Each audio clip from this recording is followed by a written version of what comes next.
In this video, I'm going to show you how to get fonts from Fontspace.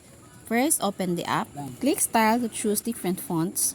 You may choose from these font styles. After you choose your font style, it will let you go back to the home screen. Type the word that you want. After you type the word, just scroll up to see different font styles of that word. Click the square shape at the right side of that font style that you wanted to save. Then you will see this. Just click the save image to save it to your file. Close the Fontspace app and then open your Cricut design space.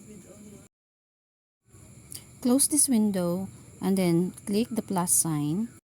Click the upload button and choose select from photo library and it will lead you to your files. Click the file that you have saved from Fontspace and it will lead you to this window. Just close this window and then click apply and click cut and then write the file name and then click next. And now you are ready to cut the design that you have made.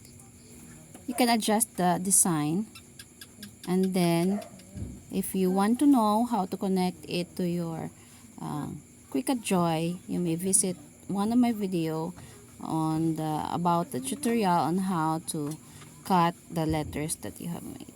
Thanks for watching.